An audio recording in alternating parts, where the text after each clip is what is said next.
All right. Hello, everybody. And hello, Abdel. Hello. All right. So let me just share my screen. We're going to wait for a few more people to trickle in.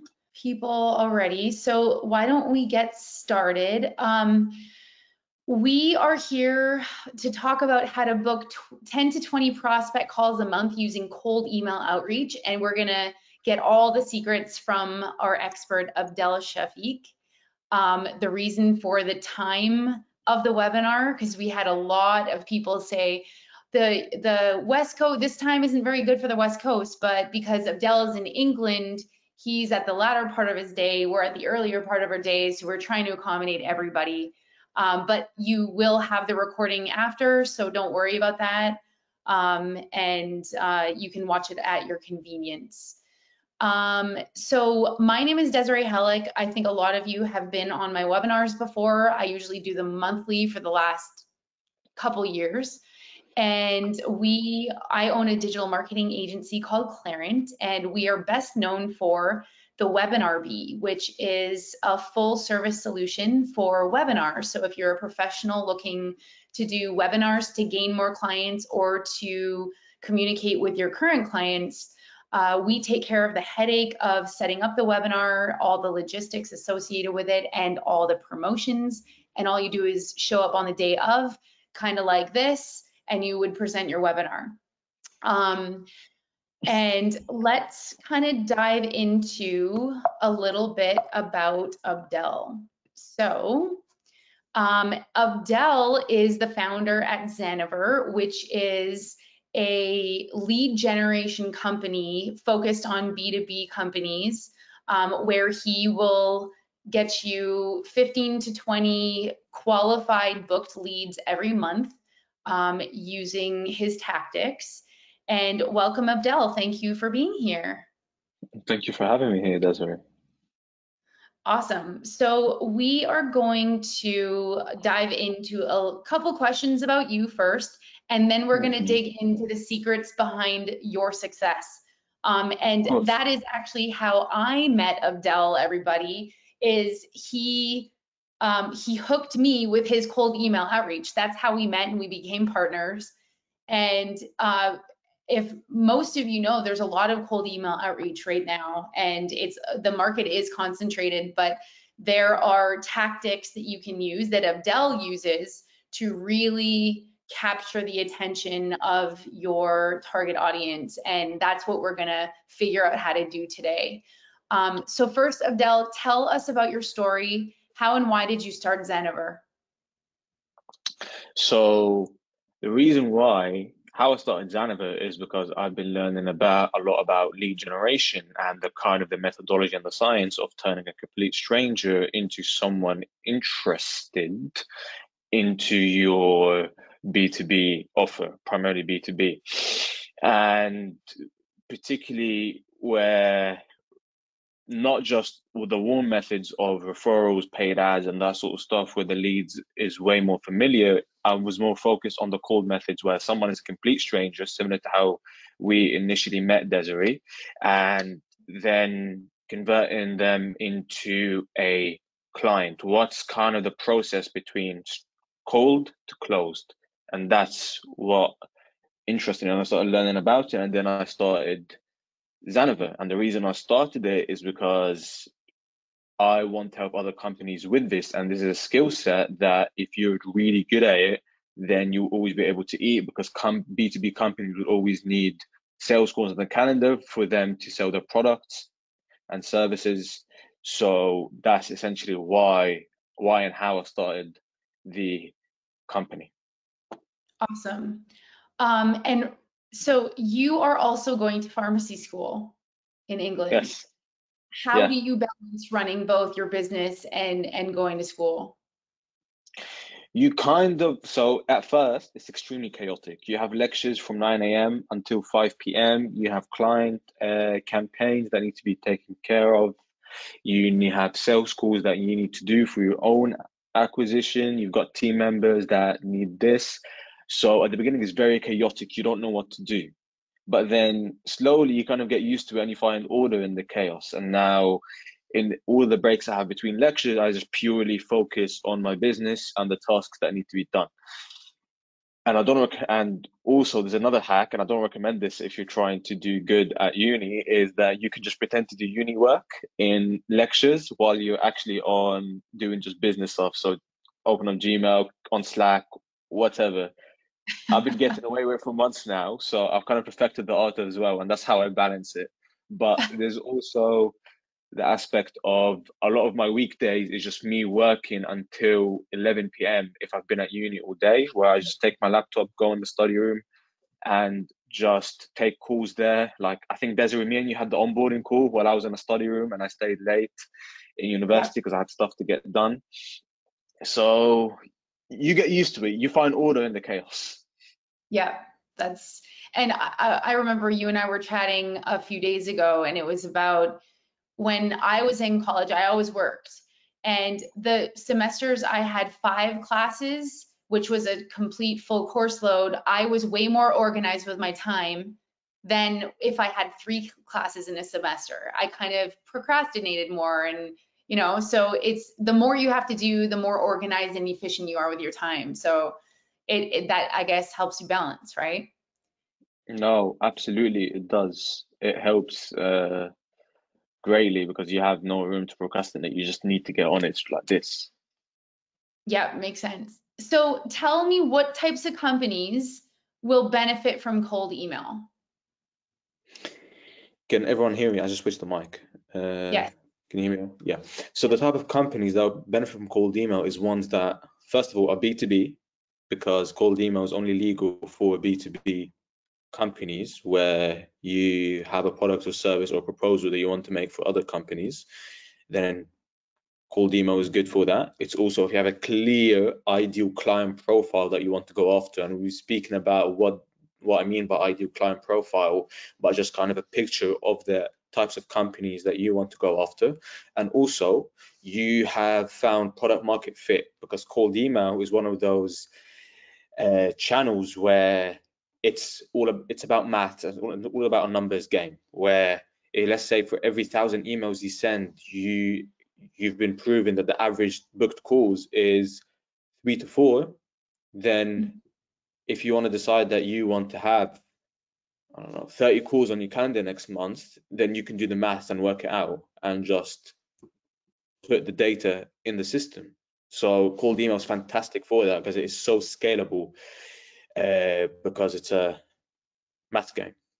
Yeah. And so what types of companies will not benefit from cold email? So if you're a B2C company, for example, that if you are if you're a beauty brand and you target mothers in their 40s, then obviously it's illegal for you to go out there and find the email addresses of individuals that match this criteria, because that is B2C. However, on the flip side, if you are a beauty brand and you want to push retail and you want to reach out to the companies who can help you with this distribution and all that sort of stuff, then cold email is fantastic for that. So it's just the B2C element where companies will not be able to benefit from cold email in this aspect.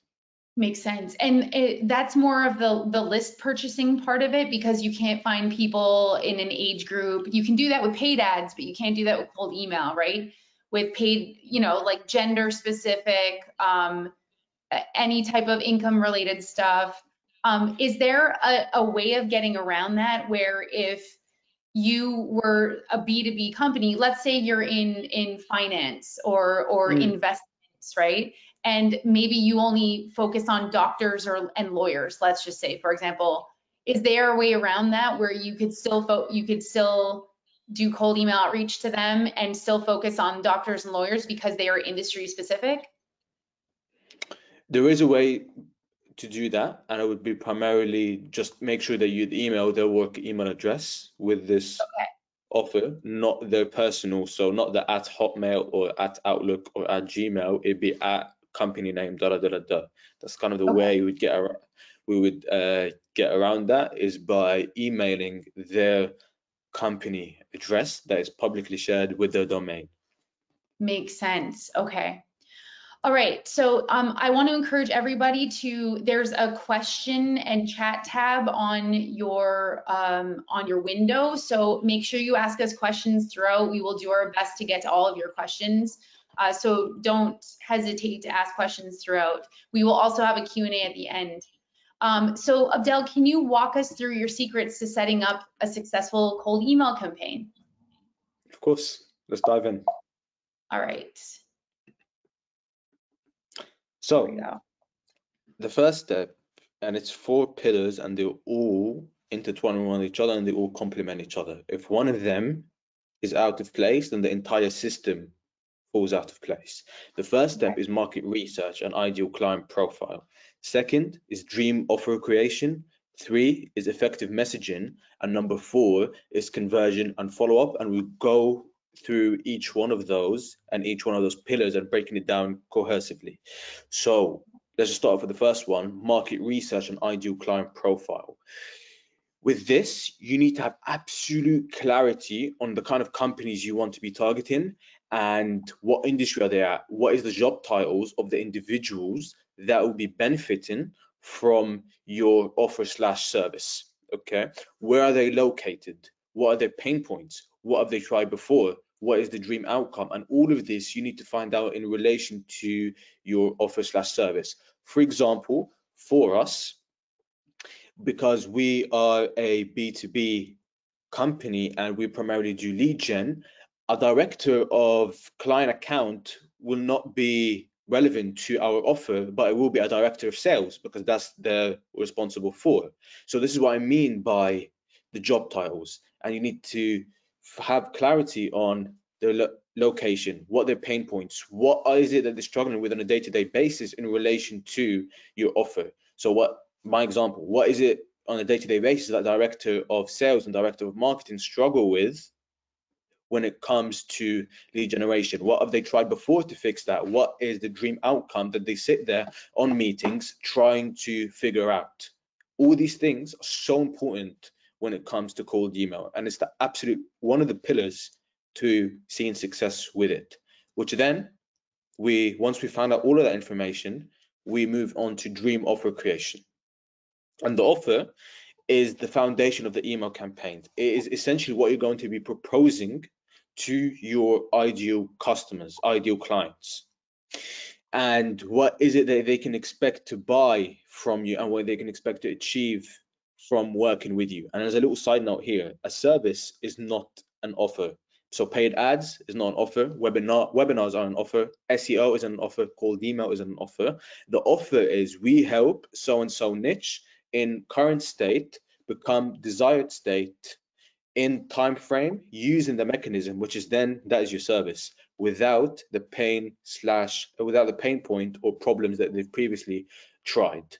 So just kind of an example of what that would look like is, let's say that you help educational nonprofits get more funding through podcasts, and you know that they've tried to solve this by doing events, networking, all that sort of stuff. So then the dream offer for that specific the dream offer for that specific ideal client profile would be, we help educational nonprofits with unpredictable funding, pain point, acquire a consistent flow of 5-figure donations, dream outcome, what they want, every single month, time delay, or when they can expect to get that outcome through our charity podcast. And the charity podcast is your service, is what you actually do, without wasting donor money on events. And that is the pain point, or sorry, not the pain points, that's the previous things they've tried to get consistent funding. Okay. And just to dive, sorry, go ahead. No, go ahead. And shout out to the man, Alex Hormozy, because he's the one that came up with this formula. But this is the absolute foundation when creating an offer that you'll be pushing out in your cold email campaigns. So that's the dream outcome times perceived likelihood of achieving it divided by time delay and effort and sacrifice, which equals the value. Exactly. Exactly. Okay. And then we want to be touching on all of these points where in our offer that we'll be pushing out in our cold email campaigns. And that's what determines the value. Okay. So then we move on to effective messaging. And what I mean by that is what you're actually going to type out and say to the individuals, say to the CEOs of the companies that you want to partner with, and what they're going to read once they click on your email and have a look at it. So 50% of the email, you want to focus on the dream outcome, on the dream desire state that they want to be in, that you'll be able to take them through with your service.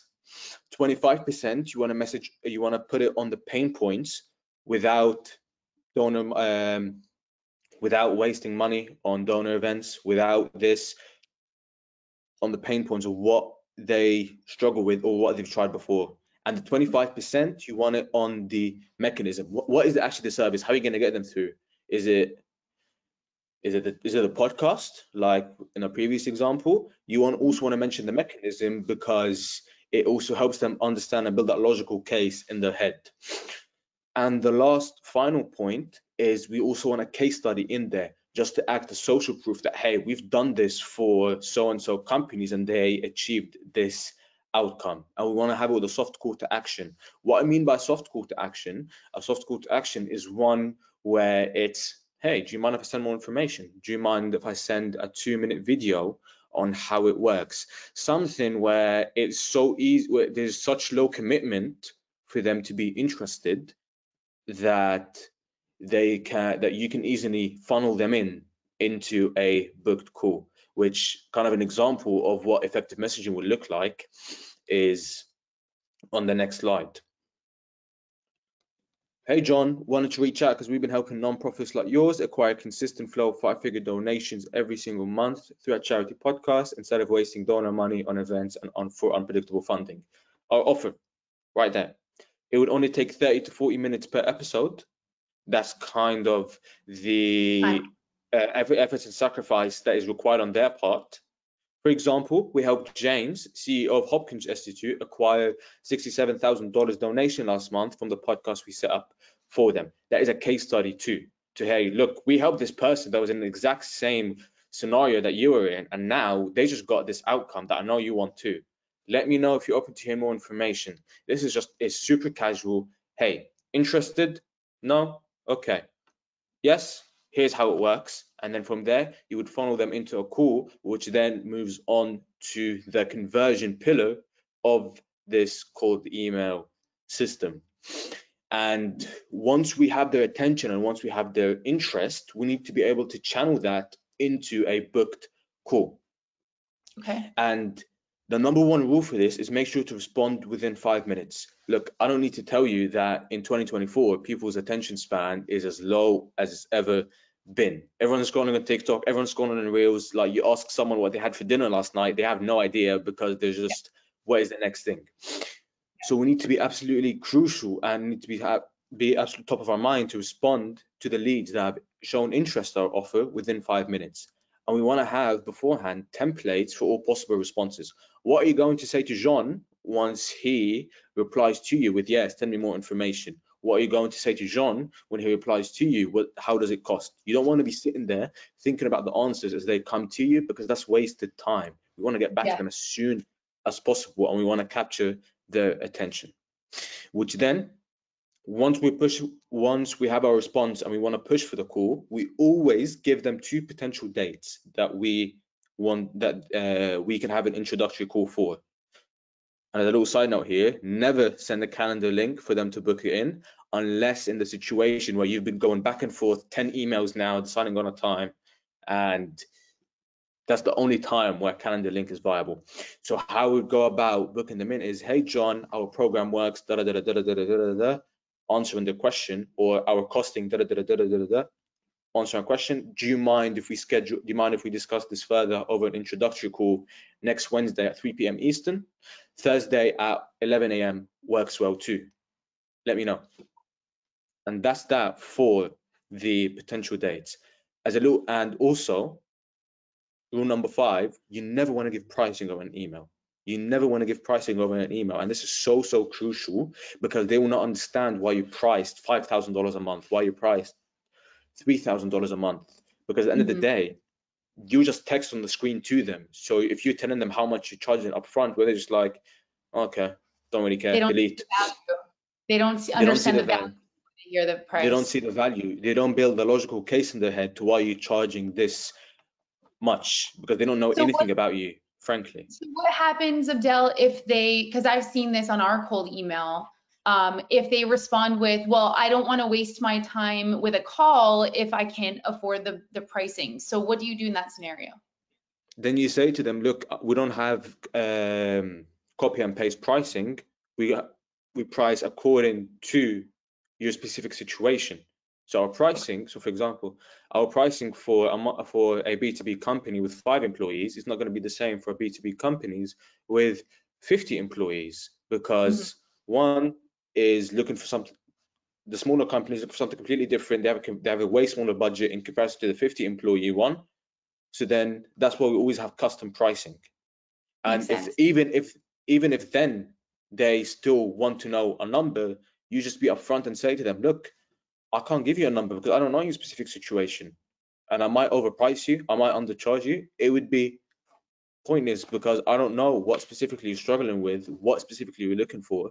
So for me, pricing would just be me giving you a quote when I know nothing about it. Similar to Yeah. how when you're applying for insurance, car insurance, they ask you a gazillion different questions. So then for them to price you accordingly. Exact Yeah. same concept. Okay. And then, cool, we got a booked call. Brilliant. We need to make sure that we add it to our CRM, our customer relationship management tool, to organize which leads are qualified, which leads are not qualified. And what I mean by qualified is that they match the criteria of the specific companies you want to partner up with. They're the decision maker as well, or whatever title you want to go after specifically. Doesn't have to be decision makers. And kind of you to track which one of those leads that you booked a call with is in at which stage in your sales cycle. Is John from Hopkins Institute, is he on call number 1, or is he on call number 3 and he's about to sign the contract? That's what CRM is very important for. And let's say in the scenario where a lead has shown interest, we've gotten back to him in 5 minutes and we did all these we followed all these rules, and they still have yet to get back to us about being scheduled in, then simply we follow up until we die or they say no. Okay. We follow up continuously every 2 to 3 days, and just making sure that we are squeezing as much out of the interested leads that we have. And can you give an example of how you organize the follow-up? So if they're not in your CRM yet, but you're still following up because you're still trying to get them an appointment on your calendar, how do you organize that follow-up if you're checking back with someone every 2 days or 2 or 3 Brilliant. days? So brilliant. So on Google Workspace, in the inbox, you can set up tags to kind of know which lead is which. So you The can set label. up a tag saying, yep, a label. Just follow up with this lead on Monday, follow up on Tuesday, follow up on Wednesday, follow up on Friday, and then once you followed up with them, you push it out for the next whatever day is in 3 days. Okay. Okay, that makes sense. All right, let's talk about expected results. So then, following all these steps, following all of our market research, our ICP, our offer creation, our effective messaging. From this campaign, we contacted around 2,000 or just less than 2,000 businesses, and we got 20 positive interested leads, and we got 10 qualified calls on the calendar, and all of that was within the space of I think it says from 5th of Feb, which is less than a month now. Okay, So and this one other works. Yeah, and from my own experience with you, working with you on this, is that these 20 unique positive replies, even though there's 10 qualified calls, it doesn't mean the other 10 of these positive replies won't turn into calls as well. You're just still following up with them, right? Exactly. eventually it's very common for them, even a month later, sometimes 2 months later, that they're like, oh yeah, I'm finally ready, let's book a call. Exactly. Which goes back to the rule of never stop following up. Follow up until you die, where they say no. Yes. Yep. And I think that's the issue with all sales, right? Not only cold email outreach, it's with everything. When you have leads come in, people kind of, they start resting because it's like, oh, we just got 100 leads. But what are you doing with those leads? You don't follow up once, you don't follow up twice. I think it's an average of 12 different attempts before you actually convert someone into a paying customer or client. So with that in mind, you really have to be persistent until they tell you F off, right? Yeah, Like, literally, that's literally it. yeah, And there's ways, let's say if you're a lazy person, you can just put them all in an automated sequence to follow up with every single one of them until they tell you to F off or I'm reporting you for spam. You just yeah, want to get something, whether it's yes, let's talk or no, go away. yeah, makes sense. Um, that actually, when you said the word spam, that brings me to a question. Are you sending these emails from one inbox? How do you go about doing that to Am I avoid sending? the spam? Yeah, are you sending 1,000 emails or these 2,000 emails or 1,800 here from one inbox, or No. how So, do you get around being reported? of course. So we always want to make sure that we're sending no more than 25 campaign emails per email inbox. And there's a million different videos out there on the most best practices to follow when we're setting up the tech infrastructure to this. But essentially, we have at least 20 different inboxes, email accounts. All of them are connecting and forwarding to one master inbox for us to manage and sort all of our leads and all of our replies. And Okay. each one of those inboxes is not sending no more than 25 campaign emails a day. That way, they don't get flagged up by Google or Outlook or whatever the email service provider is. And just think of it the way as speeding. Let's say you're on a 70 miles per hour motorway. Uh, if you're doing 65, the policeman is not really going to care, and he just let you go by. But Yeah. if you're out there doing 90, doing 100, my friend, you're going to be stopped because you're breaking the rules here. Yeah. So it's exact same concept. Low volume with the inboxes. Okay. To fly under the radar. So, Mm-hmm. but you are also purchasing domain names so that you can Yes. create inboxes under those domain names, right? It's not just Yes. at gmail.com. This is at your company name with some alternative to whatever your real domain is so that your own domain doesn't get flagged, correct? Brilliant. You never ever want to use your main domain. So let's say for us, Xanavar, we don't use the domain xanavar.com for our own outbound campaigns. We have a gazillion different domains, each one ending with .com, but it might be tryxanavar.com, Yeah. thexanavar.com, getxanavar.com, and each one of those domains has two to three inboxes set up and connected in there, and that's kind of the healthy setup. And of Okay. course, we want to warm up all of our inboxes for at least 3 weeks. Now, warm up is essentially where we're emulating human behavior of what it will look like Yep. when we're using email on a day-to-day basis, and email sending software such as Instantly or Smartly does that for you automatically. So all you have to do is just connect it and they will handle everything from there. But that period of the 3-week warm-up, plus also making sure that the DNS records are set up. And what I mean by DNS is kind of like, it's a bit technical nerdy, but when you purchase a domain, there's something called DNS management, Mhm. and from there you want to make sure that you have the correct records in place and stuff like that. I won't dive too much into this because there's a gazillion different videos out there on YouTube that how to do this. So search up cold email setup and you'll get a million different guides on how to do it, and I'll follow them. Okay. Awesome. Okay, so I'm gonna give you sharing privileges so that you can then walk us through a quick case study? Of course. I'll walk you through a case study of one of our first couple of clients. Let's dive in. So this was one of our very first clients, Video Socials.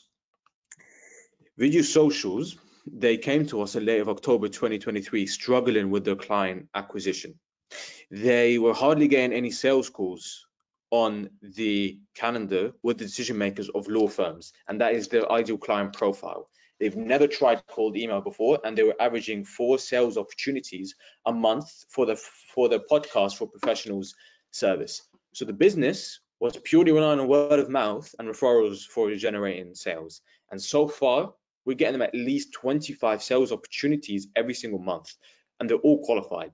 What I mean by qualified is they know the offering, they match the ideal client profile, and are interested in hosting a podcast. And here's kind of a brief rundown of the results and the strategies we used. We launched campaigns for them on 21st of October, and the results so far, as of writing this, has been over 25 booked calls within the span of 5 weeks of working together back before the new year. We added $30,000 to the business pipeline, and so far we've generated them a 5x ROI on their investment with us, with another $10,000 of pipeline being added every single month. And what I mean by that is individuals still in their sales cycle yet to be closed. And here's kind of what it looks like, the inbox. As you can see here, call booked, call booked, call booked, call booked, call booked. And the strategies we used for this is, first, number one, is we added a risk reversal to the offer. And what I mean by risk reversal is a performance incentive, a guarantee. What we added for them was a guarantee on the outcome that the lawyers can expect by working with Video Socials. And we also leveraged their social proof and the fact they have over 20 attorneys that they are managing and setting up podcasts for and managing their shows. Step two, what we did is we switched the positioning of hosting a podcast from just being fun and educational to attorneys to also being a client acquisition channel for those lawyers. So let's say you're a commercial law attorney and you want to focus on getting more incorporation clients or something under the umbrella of commercial law. We positioned the podcast as the bridge to getting that, linking back to the dream outcome, which we talked about earlier in the offer creation pillar of cold email. And then the last step is we created a lead magnet video that walked the viewer through a case study of the results Video Socials we're able to produce with a call to action to book a call. So we're just giving in our emails free value. Hey, John, here is how you can get more commercial law clients like we did for so and so and so. Interested in discussing this further. And that's essentially what we did in the lead magnet videos. And here's kind of the stats of our campaigns. 2,000 contacted, which 227 have replied to us. And like I said, so far we're booking them at least 25 calls every single month, not just from this campaign, but also from several others that we are setting up for them. And here's actually a testimonial from Vikram, owner of Video Socials, on our YouTube channel, which if you search up Abdel Shafik, you can find it on there. Where do we go from here? I showed you the results, I showed you the systems, but I want to make sure that it is unreasonable for you as possible not to be implementing cold email in your business and getting more qualified calls. So instead of me throwing you a sales pitch and telling you about our packages, our pricing, blah, blah, blah, blah, blah, I want you to get even more free value. So here's what we can do. As an attendance bonus to everyone here, each of you are entitled to a 1 hour of free one-to-one consultation with me about what you can do to increase the number of sales calls you're getting per month. And here's how you can claim it. If you go on our website, xanaver.com, and you scroll all the way down till you reach this calendar page, pick a date and time that works for you, and then fill out the details in this form. But just a little side note, so I know that you came from this webinar, click the box here, it says webinars. And for even more transparency's sake, I won't just be pitching you on this call, or I won't suddenly just tell you about here's what we do, here's our price, and da da da da. No, it would just be me giving you consultative advice on how you can get more sales calls for your business. I think that's a great idea. Great. So I'm going to first I'm going to release a really quick poll. I'm going to launch that right now, and if you guys can just answer that, and it'll take a couple seconds. And then I would love for us to really open up to questions. If any of you have any questions, and actually, Abdel, one more thing, if the audience today, if they're doing this by themselves, like what advice, besides all of everything that we already went over today, what advice, and let me just add one thing actually for when you're creating the messaging. I think one thing we forgot to add in there was the guarantee, right? You talked about that in your case study. I know that you and I were talking about the guarantee that I was going to give. It's like you work for free until it happens. Like you pay this much and then you work for free. If the outcome you're looking for doesn't happen, then you'll work for free. So something like that really takes the risk away from people signing up with you. So anything else you want to leave our audience with, Abdel? Don't procrastinate. Get on this. If you have a great B2B offer, you know who you want to be targeting, and you found product market fit, don't procrastinate. Get started on this, because you can be sure as how your competitors are doing this, and this piece of pie that you want to be taken. Awesome. I am going to open it up for questions right now. So if anyone has a question, please leave it in the question box. We'll kind of hang on for a couple minutes here, just so we can answer some questions of yours. So, what was the question? Oh, managing the inbox. Was that the question? Yes, if you can't handle it yourself, what can you do? Can you hire someone to do it? What is your recommendation? Yeah, so you can easily find an individual from cold email Facebook groups, such as the Instantly Facebook group, and you can just say, hey, I'm looking for an inbox manager to manage our cold email campaigns. Here's the pricing, here's the salary for this, and you can pay them per booked call that they bring to you. And also you want to make sure that you train them on the same processes that you use on a day-to-day basis. Essentially, hold their hand through it in the first couple of weeks of, hey, this is what you say. When a prospect says this is the template you use. You want to make sure you're applying quickly. I would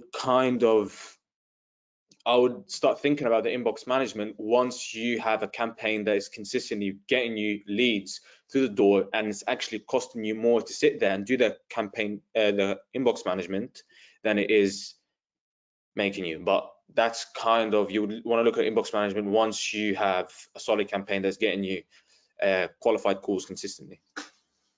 Okay. Awesome. And I think, Abdel, that is all. Brilliant. Thank you so much for having us. Thank you so much for being here with us. I super appreciate your time and all the work you've done for us, even getting, and a bunch of our clients that you've been helping booking calls every single month consistently. So. Thank you for that, Desiree. It was a pleasure doing this, and thank you, everyone. All right.